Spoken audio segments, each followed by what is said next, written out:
Hello, once again, this is Tamara Belland, your moderator, with the program, which is a mini-series, Sad Diet to Self-Care Superstar, hosted by Pamela Zeman.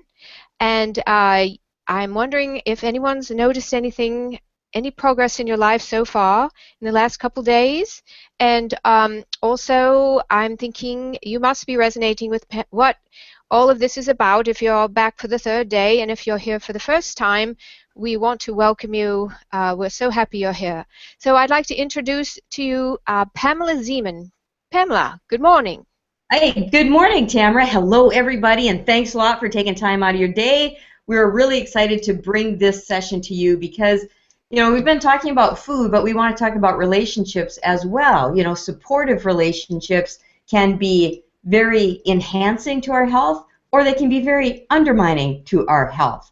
And Tamara, we wanted to talk about the polls because some people were in the community center taking the polls, talking about where they're most swayed from really taking the best care of themselves, or maybe where they're thinking about other people first and then themselves second or third, or if even at all. Yes, and I think that the answers that we came up with, that people came up with, are fascinating. Yeah, did you have those statistics? Yes, I do. I have them right here. So 50% of people said that they received pressure from friends or family to be swayed away from self-care. 17% learned things from schooling, the way they were educated, probably from kindergarten on or earlier. And 30% are swayed by packaged and convenience foods. So, that marketing is doing its work. Right, and we're going to be talking, and I encourage you out there, you can either write it in the comments or write it on a pen and paper that you have with you. What has been your biggest frustration, your biggest challenge, where you might think that you have to do things for, your work or your spouse or other people, your friends, your family, and then you kind of maybe take a back seat to that. Think about those areas, and then Tamara and I will share some of our struggles that we've had along the way. Some of you have known me for a while, others of you are just getting to know me, and I will tell you very briefly, I'm not going to get into a big long drama about my sad struggle story, but I did grow up in a small town in Minnesota, and I always felt different from everybody in my family. Now, my family is really awesome, they're cool people, but I felt different from them. I felt like, I was really super quiet and everybody else was talking all the time, and I felt like I always wanted to look behind the curtains, like what is really going on, because some of the things that I heard didn't make sense to me. And I was raised in this Missouri Synod Lutheran church, and I'll just start off by saying I love the spirituality. In fact, I've devoted my whole life to getting a deeper spiritual meaning for myself and to really understand spirituality. But in my church, I was raised as a little child, and this might help you to get the vision, but there I am, and I was raised to say in my church every single Sunday, I, a poor, miserable sinner, do hereby confess all my sins and iniquities, with which I am heartily sorry. And I know I deserve temporal and eternal punishment. I mean, check it out, Tamara. Temporal and eternal punishment for being a poor, miserable sinner. This is what I told myself every week until I was like 17 years old. I, a poor, miserable sinner. And so I was thinking, okay, why don't I have this incredible self-love? Why do I actually think there's something wrong with me? And I think it was because of all of this indoctrination that I had. Maybe you can relate, and I had it in the schools where I had to just repeat back what the teacher was saying.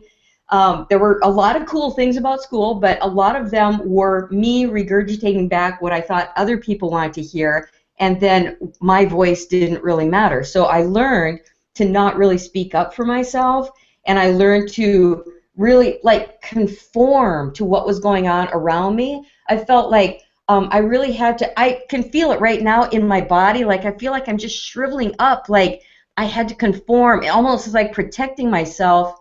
And then what I'll talk about a little bit later, where I found other supportive systems and what a difference that made in my life. So maybe you can relate to that. And I know we've all had our shares of, childhood issues that come up, and we're all working through them.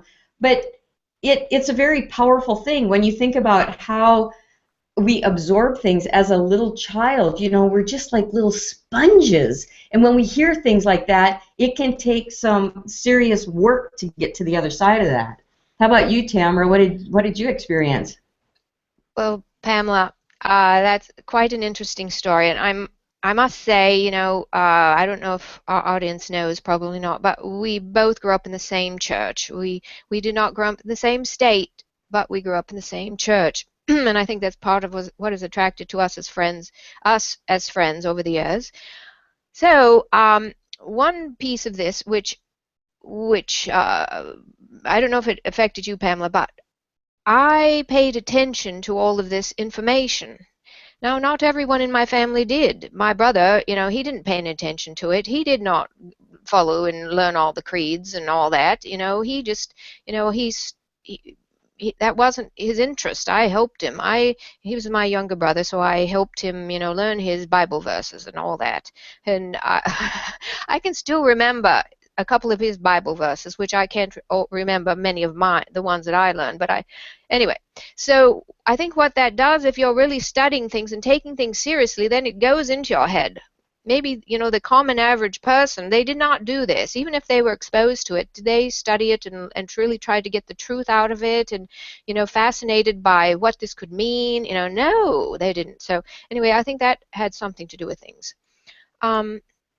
Let's see, what else can I say about myself briefly? I have a wonderful family too, and I do not live in that area right now, simply because I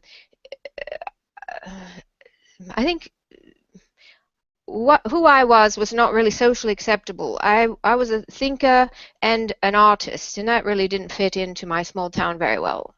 I mean, you can think, but you really aren't really supposed to make it change your life or, really speak up about it. So That's anyway, right. yes. Did you notice that it was really almost expected for me that I'd get married right out of high school, and maybe get a job as a secretary or a librarian or something, but that was kind of what was expected. And I knew I had to leave, even though we're still very close and everything. I had to metaphysically leave home to grow and to really expand, myself.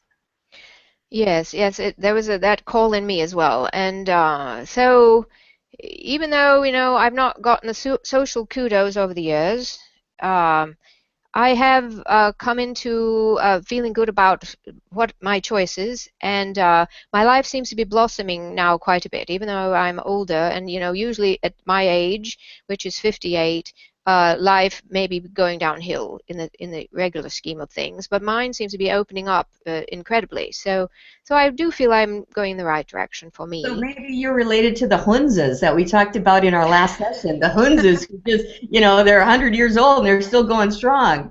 Yes, that's right. I'm aiming for being really a whippersnapper at age 100. Right, right. And I talked to so many people out there, and I've asked them, did you feel kind of different from the rest of your family? And a lot of the people who resonate with me, they seem to say, yeah, I love my family and everything, but I always felt different.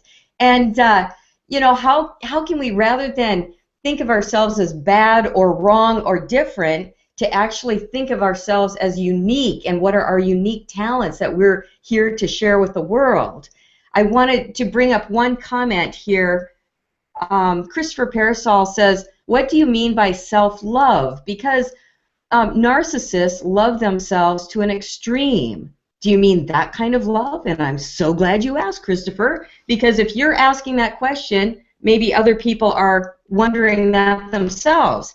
And when I saw this come up on Comment Tracker, I thought, when I was in college, my second year of college, I had this book, and it was called looking out for number one. 1985 it came out. Had this cute little green frog, you know, he was leaning next to the number one sign. And I got that book and I thought it was so cool. And pretty soon people around me were looking at me like I was the devil. Seriously. They looked at me and they go, that book is all about narcissism. And I didn't have a clue what narcissism was at the time, but I knew it wasn't good. And I got rid of the book. I just got rid of it. And now when I look back, you know, and I read about what that book was really about, the author said that his aim was to make us aware of our choices. We want to be aware of why we're doing what we're doing, first of all, and then why we're doing it. So that was his aim, to build self-confidence. And he says, you know, by the way, is there anything wrong with having a pleasurable life? You know, if people are promoting self-sacrifice, they're really trying to control us. So narcissism to me is when a person has no empathy for anybody else. You know, they're just all focused on their ego. But the self-love that Tamara and I are talking about is the love of this higher self. It's that part of God, that part of universal intelligence that is in each one of us, and that's the part that we really want to love. If you don't love yourself, I don't think you love God, or you don't love the nature or universal intelligence, whatever you call it. So that's the kind of self-love that I'm talking about. How about you, Tamara? Yes, and as we are getting in touch with that, and as we are cultivating that, then we are able to do in the world what we are made to do. You know, we all have talents and skills which are perfect for what we're here to do. I think that we're all here to do something, and we all have amazing talents and skills. And so, you know, if we are fitting into the social scheme of things that says, you're supposed to do such and such by age such and such, and you know, when you get to be this age, well, you might as well forget it. And you know, if we're talking about our true selves, that's in contact with our higher self, our higher power, our God within, whatever, it's going to be a different picture. And that's part of why we are interested in facilitating this, you know, for ourselves, of course, but for everyone who's listening, and everyone who wants to work with us work with Pamela, that is, in the future for her upcoming program. Right. And one of the things that I wanted to share with people, how I got out of that mindset, you know, back in the 80s, well, actually 60s, okay, 60s, 70s, and then 80s, I was on this like, I was so confused. I remember thinking, why am I so different from everybody in the world? And I thought I was the only one. I went off to college, and I started college in 1980. And then I opened this book one time, and it was by Stuart Wilde. And Stuart Wilde, when I read this book, he started talking about if you don't feel like you fit in with society. And I'm like, oh my God, there's like one other person out there who feels like I do. And I was so excited. I read this book like I couldn't put it down. And he started calling people like us who like are really questioning mainstream. You know, that was many years ago. A lot more of us are doing it automatically now. But back in the 70s, 80s, it's like I felt like I was the only one going, does this media make sense to you? I mean, does this stuff really make sense? And he called us fringe dwellers. And at that time, I'm like, all right, I'm a fringe dweller. I'm a fringe dweller. And it felt cool, like there wasn't anything wrong with it anymore, like it was actually kind of hip, you know, kind of cool to be like that. And then I started doing courses, like I started personal development. I was completely terrified of speaking in front of groups of people. I wanted to get over that fear, so I started doing personal development work. I did a course called Avatar, and I taught it and took those courses for like 10 years, and it was awesome because when I first went there, it was one of the first times people weren't telling me what to do. Like they weren't giving me a 5-step program to happiness, a 7 steps to, you know, make $1 million, a, you know, 12-step program, because all those programs are what's working for them. It worked for their situation. But in Avatar, it was like, okay, who are you? and they just created this safe space where I could really explore and go in and figure out who I was and actually bring those talents out to the world. And nobody was saying it was right or wrong or anything. They weren't applauding me. They weren't reprimanding me. None of that. It was just like this safe place. Like, it also reminds me of this book called A Hidden Wholeness by Parker Palmer. And he talks about this analogy of when you go out, say, for example, you want to see a wild animal. You want to see this wild animal, so you go out into the woods. And if you really want to see a wild animal, you don't go crashing through the woods going, hey, I want to see a wild animal. No. You go, hey, I want to see this wild animal. And so in this group that I also facilitated called Speaking Circles, we would create a really safe place so that people would come and it would enable them to bring out their true self, their higher self, not their ego personality. Like, for example, in the 80s, I was used to going into these networking meetings, going, hi, I'm Pamela Zeman, I live in Bellevue, Washington, blah, blah, blah, blah, blah. Nobody wanted to hear that stuff. You know, it was just so like a parrot talking, right? So when he said that about a wild animal, I started bringing that into my groups, and I would create a really safe place for people, because when people spoke with their authentic voice, I could listen for a long time because it was so real and so rich and so powerful, and I would watch them light up, and everything seemed to make sense in that moment. It wasn't just a bunch of chatter. It was really cool. So that's one thing that really helped me, was participating in those types of groups, and then also facilitating those types of groups where I could bring out, and it's so exciting. You know, just imagine this, like everybody out there, have you seen like a wild animal? Out here in Squim, we have elk and deer and eagles and a lot of wildlife. That's so cool. And when you see it, it's just like so amazing. And we are natural beings. We are nature. And so when we bring that piece of ourselves out, it is the complete opposite of narcissism. It's just like awe and wonder, and everybody falls in love with each other. That sounds crazy, but I knew whenever I went to the community college or wherever I was doing these groups that it was guaranteed I would fall in love with 6 people, because 6 was the tops at that time. 6 people in the group, and we would all fall in love with each other because we were coming from a deep, deep place in our hearts. And I believe that's what most of us are really craving, to be seen and heard by other people for who we truly are, not who they want us to be. And some people, I think, unconsciously want us to be a certain way. And then we're trying to conform and mold into that, and it just gets so stressful and difficult. Pamela, I want to say a couple words about what you've just spoken about. One word that comes to mind is authenticity. I think that's kind of the essence of what you're talking about. And also, this has to do with being non-conditioned. I think we've been conditioned in our society to, just be yes people, just to be in such a rush that we don't have time to do anything but be yes people and just fit into what's going on, and we don't, self-care, gets thrown out the window lots of times. So what we're talking about here, I think, for your program is authenticity, more authenticity, and then also not being so conditioned so that we can make the correct choices for ourselves, our true selves.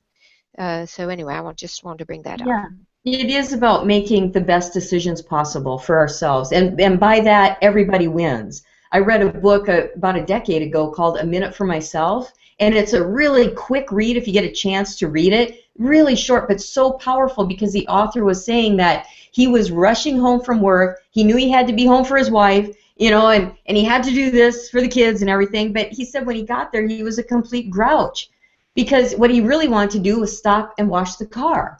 But he said, no, I better not. I better get home, help those guys out. So he would drive home, and in doing that, he his best self for anybody else. And then one day he passed that car wash again, and he goes, nope. He goes, I'm going to pull over. And so when he did, he pulled over, he washed the car. It didn't take that long. But when he got home, he was especially nice to his wife, and he was especially nice to his kids. And then he started encouraging his wife to take a minute for herself, because he knew, she's going to be like feeling really good. And everybody wins when we take care of ourselves. It's, we're in our bodies backwards, basically, because we've been trained, most all of us, to think about everybody else first, and then if there's any time left, if there's any money left, if there's anything left, then we can have it. But what does that say, to our kids? Like, one of my friends, she had a mother, this was back, a few decades ago, but her mother would put a sign up on one of the bedroom doors that said, 1 hour to myself. And she would go in that room, the mother would go in the room and do yoga for an hour. And my friend, she goes, as a kid, I knew that I was not going to knock on that door. And I think most mothers are so caring, they would say, okay, if the kid needs some orange juice, they knock a little bit, just this time I'll go out and get it for him. But not her mother. Her mother said, no, nothing. I don't want to hear anything for an hour. This is an hour for myself. And she led by example. And my friend is like one of the most well-adjusted people I know, because she learned from example how to take care of herself. And it's so empowering for kids. It's so empowering for us to really learn how to do that again. Yes, and part of this, I think, is communication skills, being able to speak up for ourselves, and not just, I don't know if we're trained really in speaking up for ourselves usually. It's true. And like, I was talking to my sister last night about this, and she goes, well, one thing, she goes, it's just easier in the short term to take care of other people. And it is. When I thought about that, it's so much easier if somebody needs something just to do it. You're not going to have any conflict in the short term, but in the long term, all that resentment builds up and up and up. And so I think she had a really valid point. When we don't know how to communicate well, it makes it really difficult. And I'll share one other example that I learned from nature. One of my best teachers is nature. And I was at this retreat up in Canada where we actually lived out on 320 acres with 13 horses. And we had our little bunks, and we were just living with them. And we watched how the horses would set boundaries. And the instructor said, when somebody comes into your space, it's up to you to set the boundaries. When you go into somebody else's place, it's up to them to set the boundaries. Now, what do? Most of the time, especially as women, but guys too sometimes, we go into a situation and we're like, hi, how's it going? And we don't set any kind of boundaries. We're wide open. But the horses, when you watch them, one horse goes into a pack of another horses, and they set the boundaries like that. They just like are tell him, this is my place. And then they're all friends and they get along just fine. But as humans, we have it kind of opposite. Like, we're like real friendly in the beginning, and then all this turmoil is created because, as you say, Tamara, we haven't been taught very good communication skills on how to speak up for what we need, partly because this, we don't want to be like a narcissist, like self-centered. It's gotten such a bad rap. And being able to say it in a way that people can hear, without necessarily being offended, or, there's a skill there. Totally. Yeah. How about you with boundaries? I know that you've done a lot of work with boundaries. Any examples you'd like to share? Well, I'd say my biggest boundary situation is, I didn't end up having any kids, and and I haven't gotten married. Not that I never would get married, but the reason that this is all right for me is because I have so much in my life that I want to do. I have all these, I'm an illustrator, I'm a singer, I'm a writer, I've got all these things that I need to do, that I need to set boundaries with. If I had people around me all the time, I guess I've set my own boundaries this way. And so that's not to say that I don't want people in my life. It's that I needed this time to build who I am. So anyway, now I'm, working on bringing more people into my life. Even cats. I have 2 cats now. I used to not have cats. I used to think, oh, there's no time for cats, or who would want to be, you know, anyway, I had some negative ideas about pets, and so I got these 2 cats over the years, and it's the most wonderful thing I could be doing is having this loving being surrounding me. And so, I'm opening up. There's other reasons that I've been, isolated myself, but I'm opening up, and I'm, wanting to be more out in community. And now that I am expressing myself as who I am more. In the past, I haven't, I didn't know how. I didn't know, and I tried to fit in, and I tried to express being who people wanted me to be, and that doesn't work. You don't come across as you're not a winner. You're not a winner in life. You are a follower. You are a loser. One Yeah, of the two. that's so true. Thanks for that honesty, Tamara. I feel so much the same. Like I was, expected to get married, but I just didn't. I was engaged and had relationships and all of that, but I was always afraid of losing myself. And I think I would have, if I would have just jumped into it, I would have been doing everything for the other person. But now, social isolation is what they use to torture people. So it's like we don't want to go down that route either, right? Social isolation is a form of torture.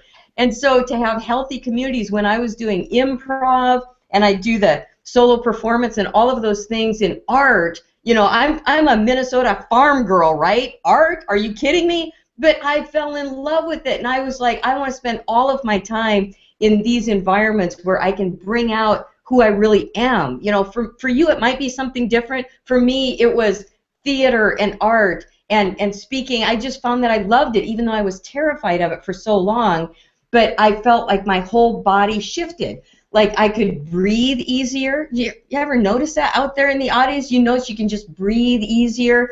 And I actually felt like my body expanded. Before, I was always very constricted, but then I found that, just doing freeform dance and things like that. And I want to bring up Nancy's comment because she talks about it like self-care is like a surprising art. And I love, love, love that sentence, because think about the last time you saw some art, whether it was a painting or a sculpture or whatever it was. It's surprising. It's just like, oh my gosh. And for those who have received its benefits, more vibrant health after a health crisis, it's a no-brainer. It's a necessary and enjoyable routine like brushing one's teeth. And then she goes on. You can read it more about that in the comments, but I really appreciate you sharing that, Nancy Ann, because a lot of us have been brought up to think that it is a luxury to take care of ourselves and to really find out what our talents are. But it's not a luxury at all. It is a necessity. And moving forward in the world, we each have to contribute our piece of the puzzle. If one person is left out, that whole puzzle isn't going to be completed. So it really is important. I see so many people, and I'm one of them, who are like, okay, what's the next business class I can take? What's the next marketing class I can take? But really, I find that the most powerful thing, the most foundational thing, is really to figure out who we are and what our unique talents are and how we can express them without being afraid of judgment or ridicule or anything like that. And one thing that's really helpful in this regard, Pamela, is community. Having people that are like-minded to connect with on a regular basis. That makes a huge difference. I think Kat talked about that in something that she had written about earlier. Yeah, let me bring it up here. Kat says, the book Change or Die talks about studies on open heart surgery patients and how poorly they did at changing lifestyle choices, diet, exercise, etc., that would kill them unless they had ongoing support with a group of other patients going. And then she goes on in the comments. But that is so true. I found that when I have a supportive system in place, that, it just catapults me so much faster than I could ever do it on my own. Yes, yes. Do we want to talk about a few other advantages of community? Oh, sure. Is this a good time, Pamela? Yeah, go ahead. Well, okay. Well, of course, as we kind of referred to earlier, there's a sense of belonging. It's nice to belong to people, being around people who, don't think you're kind of odd for following your heart, um, being around people who are going in the same direction, and these things will lead to, the unknown, and we don't know where it's all leading. So you've got to be with others with that. It's really hard to walk into the unknown alone, I think, day after day. So, and the unknown is usually, something fabulous. We don't know what it is, but, if we are huddled together in a society that eschews change, then, it's hard to really strike out on your own and do something different. That's So a true. couple other things. Go ahead, Pamela. Oh, no, please go. Okay. Let's see. It connects people and resources. So say we've got some resources that we want to share, or others want to share. It's hard to we don't have time to research all this on our own, and we'd be on our computers all day long. So we don't need to do it all alone. And let's see, and also there's the opportunity for feedback from others. So if we, really off on a bender that really is way too far out there, we could, talk with others about it and say, does this sound like a good idea to you? You who have maybe done something similar that is a little bit outrageous. Yes, very true. And I'd like to share just for a minute or two what I have coming up here, and that is my 90 Days to Radical Self-Nourishment, because I found that, my mission in life is just to help people bring out who they truly are and to radically nourish themselves through food. Food's a part of it, and then also self-care. So I have it on my lower third where you can go to find out more about this mastermind group that's coming up. And I'll tell you, Tamara, that I am like a mother bear when it comes to supporting people in this kind of environment. It's not going to turn into a social chatter group. It's going to really be focused on getting results for people. So you can go over and look at some of that on my event page on my website. And it's going to be starting, I like to tie it in with the March equinox, the spring equinox, and then I do them 4 times a year, but this next one's going to be starting on March 24th. And if you really want to put yourself first and know that that serves the world better, it would be something that would be really helpful for you. And it's all guaranteed. I want to see people not just get an intellectual idea of this, but to actually get an experience in their life. And at the end of this group, you will know that when you're being swayed by societal pressures versus making your own decisions for yourself.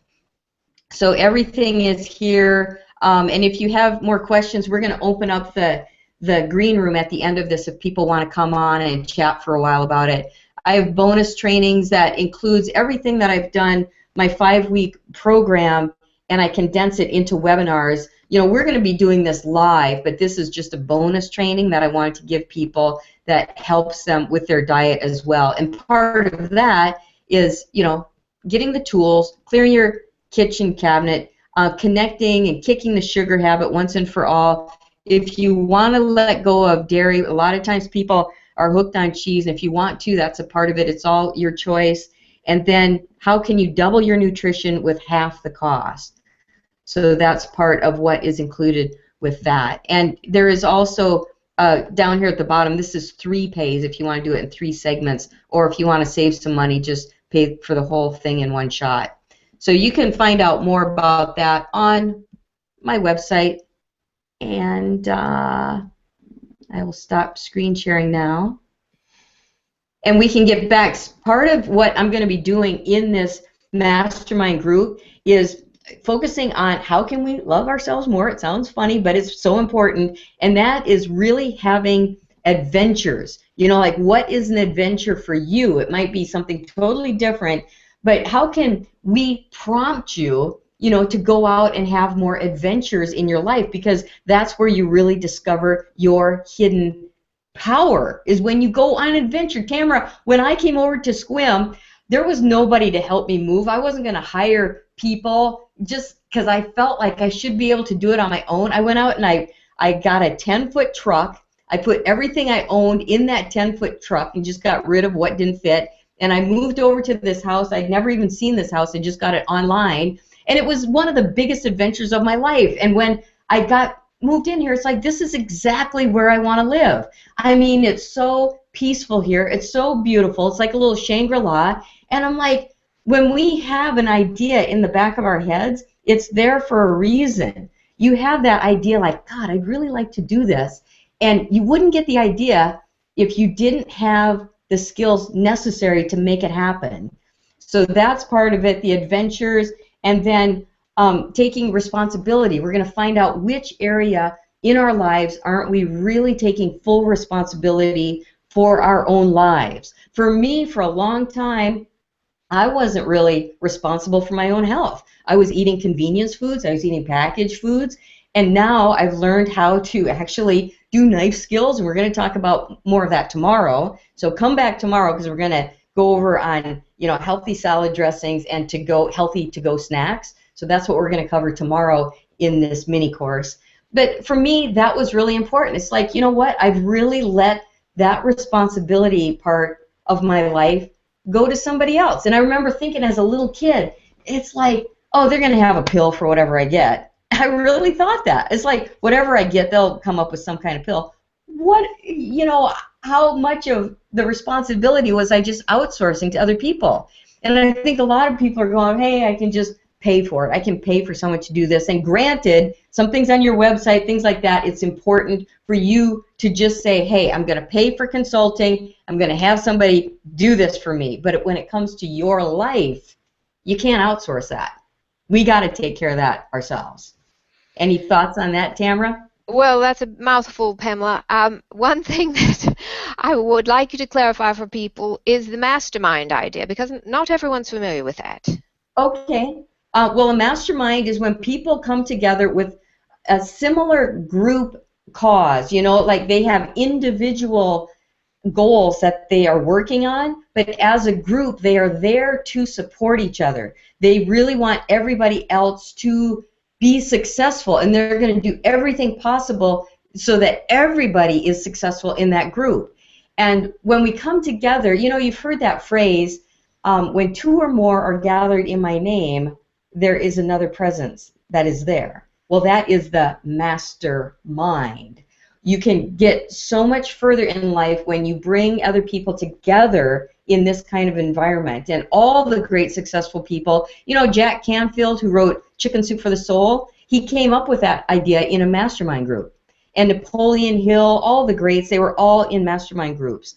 And so it is coming together, like what we'll be doing is coming together once a week, you know, once a week for 90 days, that's 3 months, where we get together and we talk about our specific challenges, and you start with where you are now and then where you want to be, and then how can you close that gap and how can you actually make it happen. And accountability is a huge part of this too, because for me, when I'm on my own, it's just like, okay, I'm going to do this thing, and if it doesn't happen, nobody knows about it. But when I say it out to other people and I know they're supporting me, that's when I really get motivated to complete something. You know, I'm an Aries, so I'm like a great idea person, but it, you know, the power of a group is really phenomenal in actually seeing it complete. Pamela, and also you haven't mentioned how many people this is limited to, because there is a limitation of how many can be in this group. Yeah, right? that's right. A lot of the courses I've been on, they have like hundreds, thousands sometimes, and you're like a little person out there chatting. But this I'm going to limit to only 8 people. That's the max, because I want to make sure everybody has individual attention. So it's going to be a very small, intimate group that we're all working together for 3 months. All right. And then, so during the weeks, what would people actually be working on between the sessions? Well, that's the beautiful thing. That's the beautiful thing, is nobody's telling you what to do. I mean, we're giving feedback for sure, but you're the one saying, you know what, this is what I really want to do.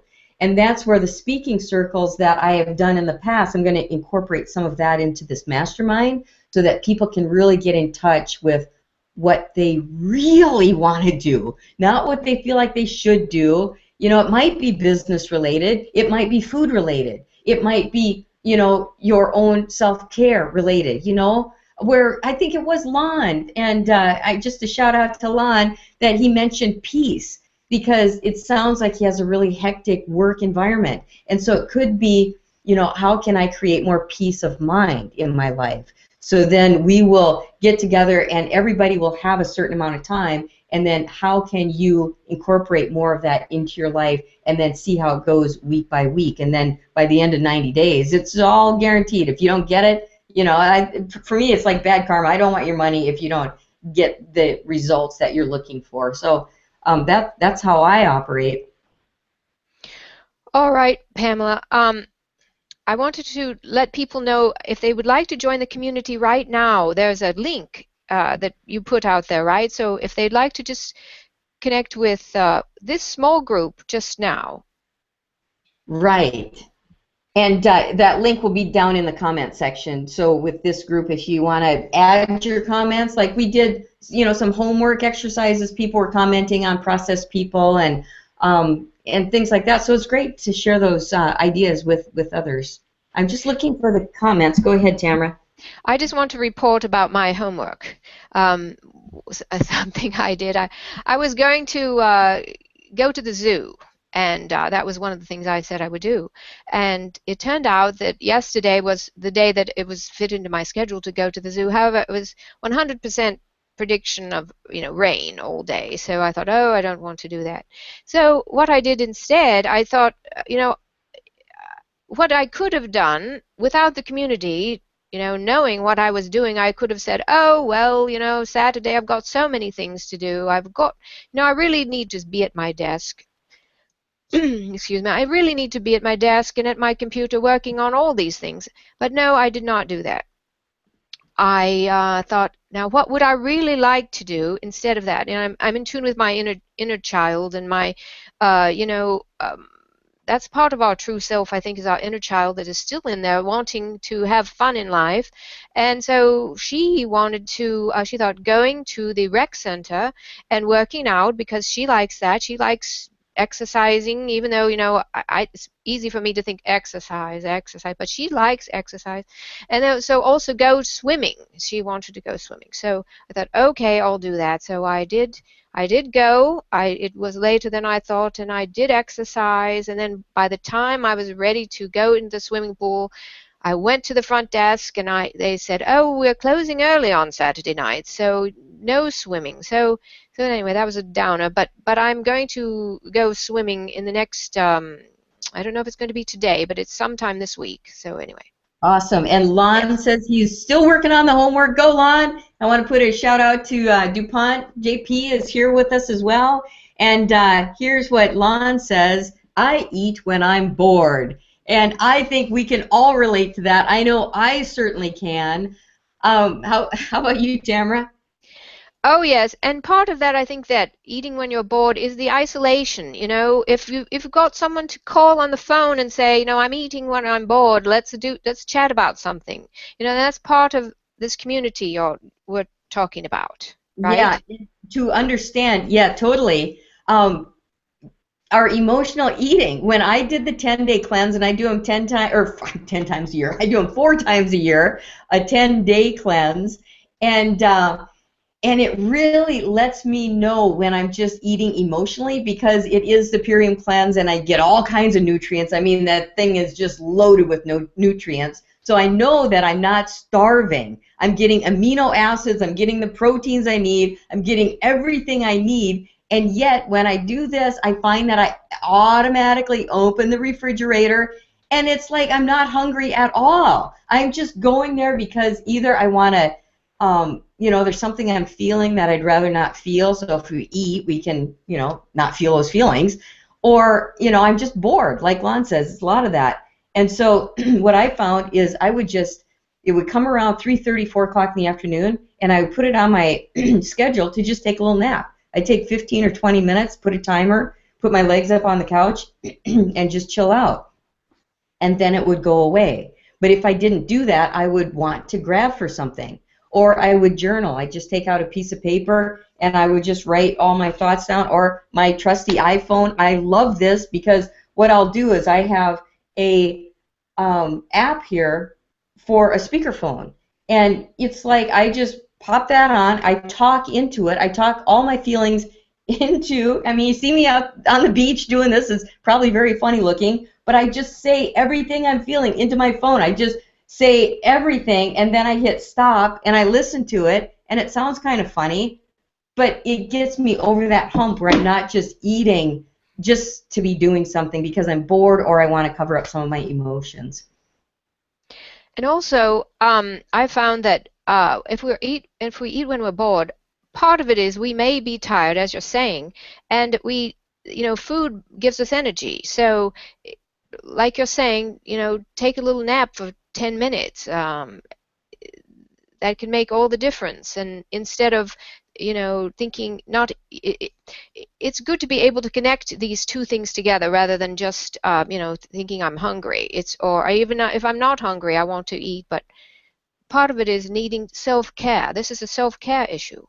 Yeah, and it's getting out of that old mainstream mentality, like you and I were in the Protestant work ethic, like if we had to be working all the time to feel valuable and to feel like we had worth on the planet, we had to be working. So to get out of that is huge. And that is why I'm doing this mastermind group, because I want to see as many people get out of that old paradigm as possible, because it's old and outdated. It's like so 1980s. A lot of us are still in that mentality, so get out. And that's also the 1680s, no doubt. It's 1780s, 1880s. It's not just recent. Another thing is, see if I can remember what I was going to say. It was very good. Well, keep talking, Pamela. It'll come to me. Do you have anything else? It will come to you. We were talking. It'll come to you. Anyway, Christopher Parasol, I'll bring up your comment here. He says, thank you for the comment. How do we know if we're really, quote, healthy? And healthy isn't just the absence of disease. Healthy comes from the root word holy, well-being. Are we getting up in the morning really jazzed for life? Or are we getting up, Tamara, this song came to me this morning for some reason. Ernie Williams, I don't remember the guy's name, but he was singing 16 tons, what do you get? Another day older and deeper in debt. Oh, forgive me for singing on camera. But that song, that's just kind of like the mentality we were raised with, like, get out of bed, go to work, get this stuff done. And I thought, what a drag, man.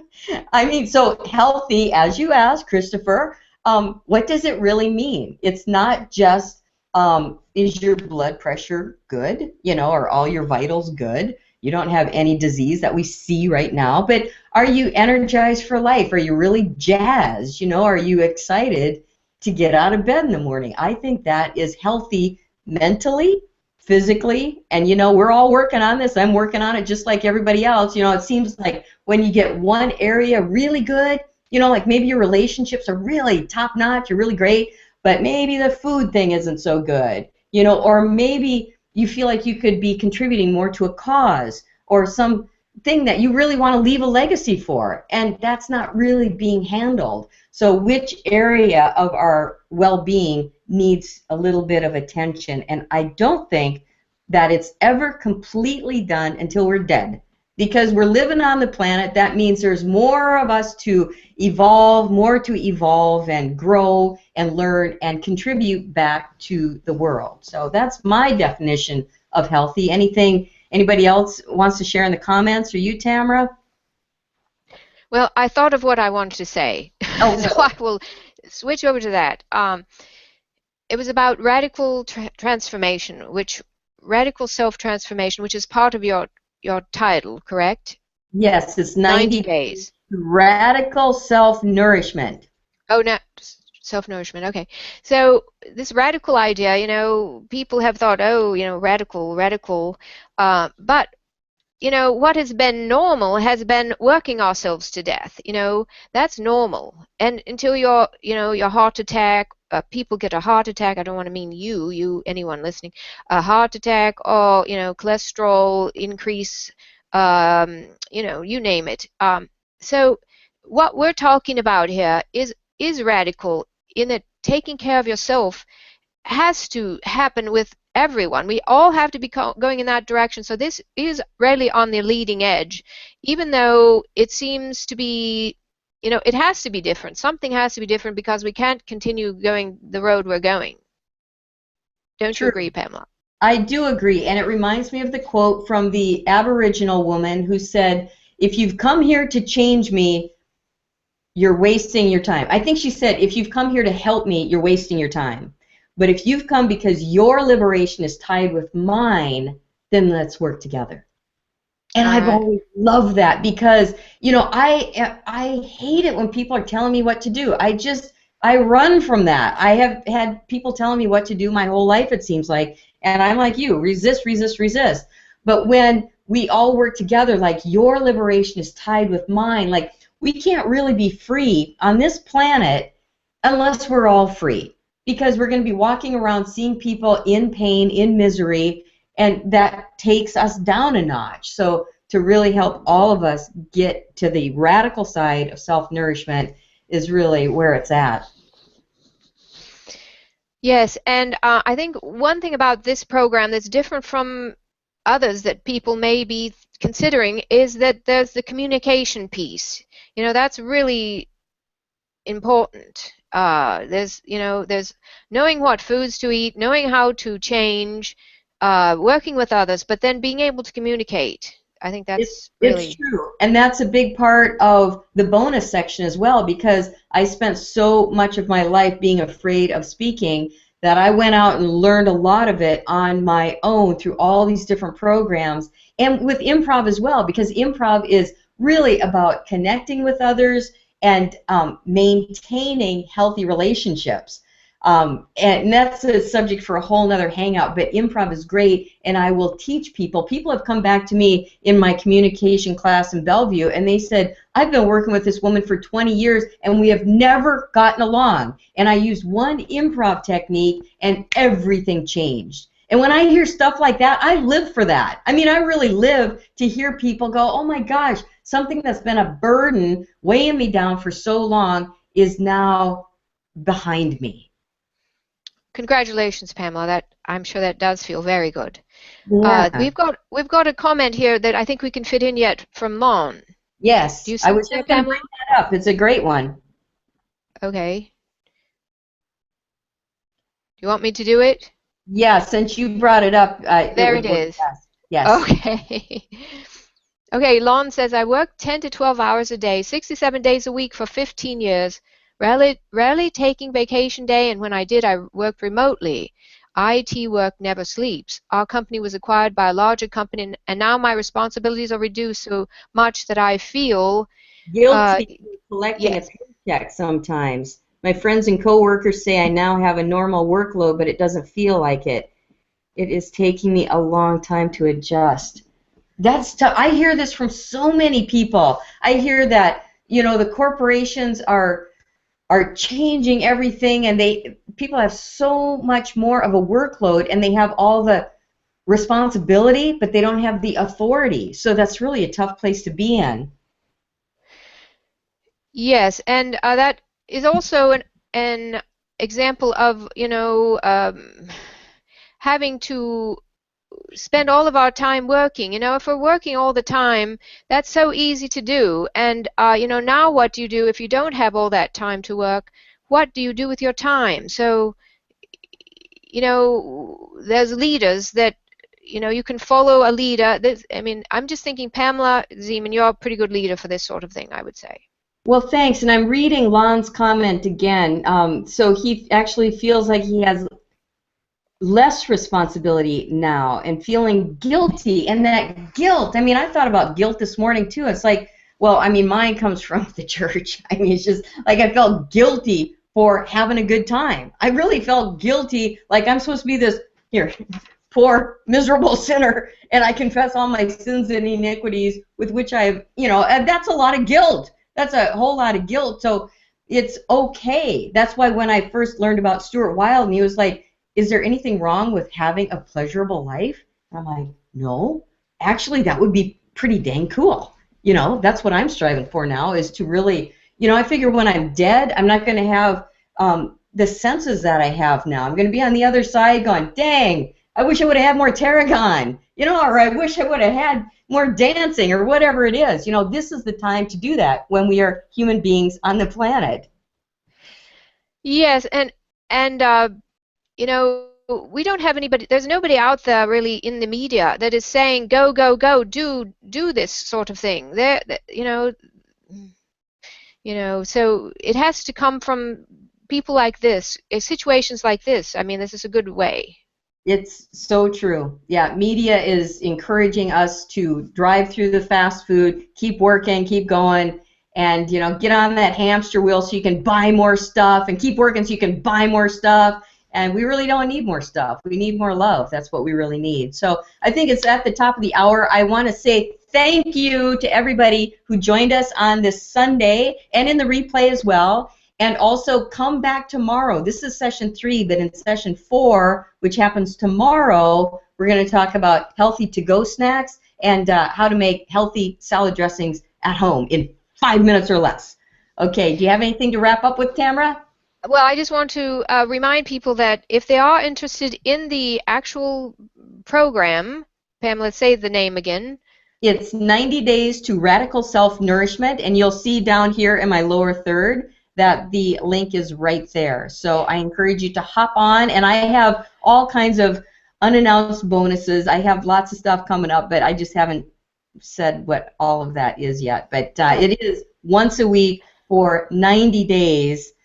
Which is a lot of incredible coaching and support. So it's a really good program, and I hope you decide to join us.